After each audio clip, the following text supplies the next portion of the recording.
Los tejidos linfoides, todos estos componentes celulares y proteicos, etcétera, pues se producen principalmente en algunos tejidos, y a esos tejidos les vamos a llamar los órganos linfoides o los tejidos hematopoyéticos o linfopoyéticos. Generalmente en los humanos tenemos que en los huesos largos, al interior, hay un tejido especializado que se llama médula ósea, en donde se produce la mayoría de los linajes que tenemos en circulación, y gran parte de esos linajes tienen que ver con el sistema inmunológico. Entonces, por ejemplo, ahí tenemos los precursores de los linfocitos, monocitos, eosinófilos, basófilos y neutrófilos. A estos les llamamos células granulosas o polimorfonucleares por el tipo de núcleos que tienen. Muchos de estos nombres tienen que ver con que los primeros estudios eran en el microscopio y eran con tinciones, y dependiendo del colorante que tomaban o de la forma en la que se veían, bueno, les fueron poniendo nombres, ¿no? Y otra cosa que quiero que les quede más o menos desde aquí como curiosidad es: ¿qué tipo de neoplasia generan los neutrófilos? ¿Qué tipo de neoplasia generan los basófilos? ¿Qué tipo de neoplasia generan los eosinófilos, los monocitos y los linfocitos? Porque todos ellos pueden dar origen a un tipo de cáncer, que por cierto comparten muchas cosas, comparten muchos agentes etiológicos, muchos factores de riesgo, las edades, etcétera, etcétera. Y bueno, ¿qué más? Tenemos que hay ciertos, le consideramos todo esto al tejido linfático, a toda esta red de vasos por donde se van a estar movilizando todas estas células, y también algunos tejidos que se consideran secundarios o primarios dependiendo del autor, pero en general tenemos que el timo y el vaso juegan papeles determinantes, el vaso para las células B, y para algunas cuestiones de las células rojas que normalmente no vemos en inmunología, pero también siempre van a estar por ahí asociadas con los mismos órganos. Y el timo, que sí es bastante relevante y es el que les platicaba que conforme envejecemos, la función del timo se va perdiendo, y dependiendo del estilo de vida, muchas deficiencias se van a reflejar en el timo, las deficiencias nutricionales. De hecho, por ejemplo, la primera forma de inmunodeficiencia no es el VIH.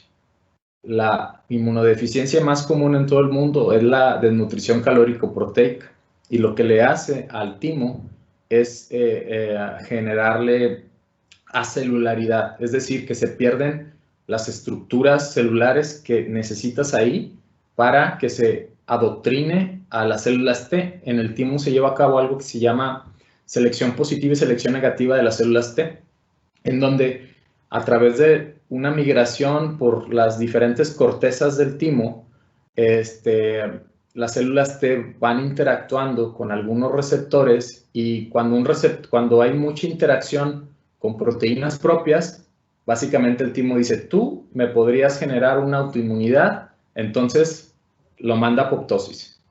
Y los que pasan ese filtro pasan a otra selección. Entonces hay una interacción ahora con algunos otros agentes que son, digamos que los posibles antígenos patogénicos. Entonces, cuando no hay interacción, dice: tú no me servirías para defenderme, y otra vez ese lo manda a apoptosis. Entonces, del timo solamente salen células que potencialmente no te generan autoinmunidad y que potencialmente van a ser competentes contra los patógenos. Entonces, ese filtro se pierde.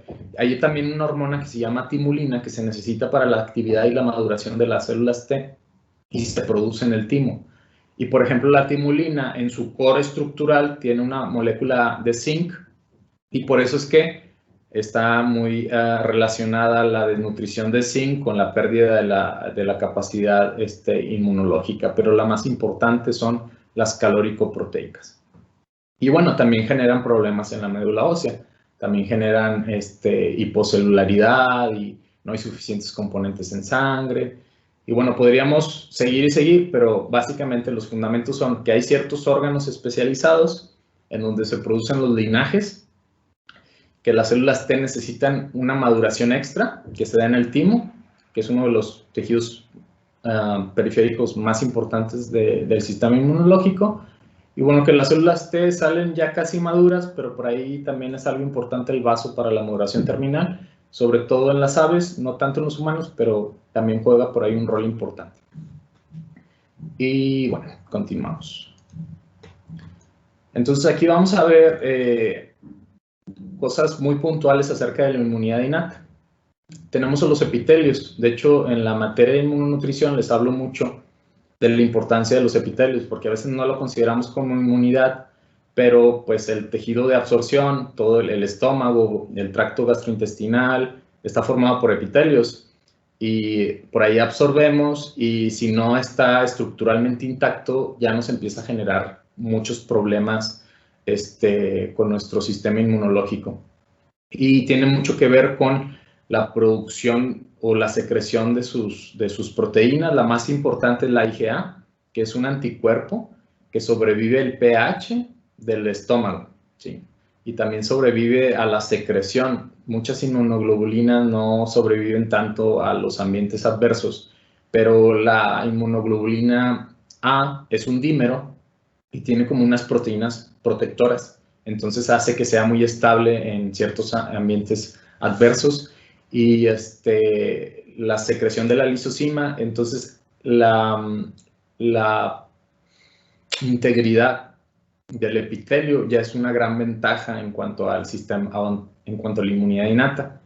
Y bueno, también ahí tiene una relación muy importante con niveles adecuados dietéticos de los retinoides, porque falta de retinoides genera fragilidad de los epitelios y entonces ya tenemos un problema inmunológico. Y bueno, de los neutrófilos, eosinófilos y basófilos, como pueden ver en la figura, bueno, tienen por ahí muchos gránulos, y todos estos gránulos son proteínas que son microbicidas. Muchas de estas proteínas pueden perforar las membranas de los patógenos o pueden oxidar a los patógenos. Entonces, aquí hay dos cosas que no son tan obvias, pero vale la pena mencionarlo. Uno, cada vez que tengamos una infección, estamos en un estrés oxidativo elevado, ¿sí? Entonces, por ejemplo, no te conviene tomar muchos antioxidantes cuando tienes un bicho, porque la capacidad de matar a los bichos tiene que ver con que tú seas capaz de producir especies reactivas de oxígeno, porque esa va a ser la forma en la que el macrófago o el eosinófilo o el basófilo va a tratar de matar al bicho. Pero, por ejemplo, en caso de lupus, sí te convienen los antioxidantes porque ahí no están liberando el estrés oxidativo, no lo liberan contra ningún patógeno, es contra tus articulaciones o contra tus riñones o contra tu corazón, etcétera, etcétera.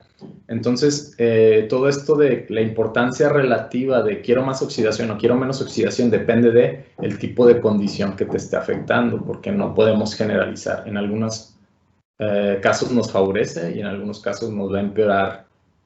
O sea, no bastan las buenas intenciones, hay que saber cuál sería la potencial consecuencia de la acción.